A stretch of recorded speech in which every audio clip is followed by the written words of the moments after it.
محترم د خبرو کولو هم یا فنوي هغه خبرو فن از کول فکار دی زکه زنانه اکثر به ترتیب خبره کوي هغه غریب په خپل قصه ختمه کړي وي او خاوند ته پته هم نه وی لګیدلی چې زما خځه څه قصه وکړه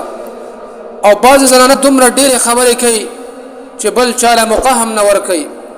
په یو سال گیاوي او عام طور سره سړي ډېر خبرې نه کوي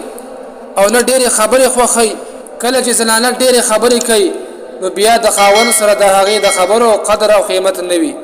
اگر چې بیا هغه ډېره ضروري خبره ولې نه کوي زما دا خبره د زنانه ډېر په غور واوري کچیرته تاسو د خلکو زړونه ګټل غواړئ نو نور له د خبرو مقاور کوي په خپل باندې خبرې کمې کوي او چې بل څوک څه خبره کوي نو بیا اخوا دی خو هم مګورئ بلکې هغه ته متوجه شي نو په دې سره به د نور زنانه او تاسو سره محبت پیدا شي او هغه به هر وخت تاسو سره د ملاوېدو خواهش کوي دا شان چې کله په مجلس کې ناسي نو فضل خبرې مکوي ها کچیرته د فائدې خبره وي یا دینی خبره وي یا در نسوک ته پوسو کې نو بیا خیر د خبرې کوي بل خبره ده چې کله مجلس کې کوم زنانه خبرې وکړي او تا هغه خبره مخکې اورېدلې وي خدا هغه په مخکې داسې مو آیا چې او ما دا قصه اورېدلې ده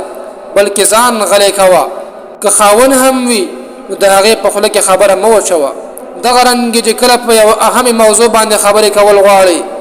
نو اول په هغه باندې سوچ فکر غور وکا که خبره د ذهن کې وي نو بیا خبره وکا او که خبره د ذهن کې نه وي نو بیا غلې پاتې شه دغه شان د خبرو په دوران کې خپل لاسونه د محبت سره آشنا کا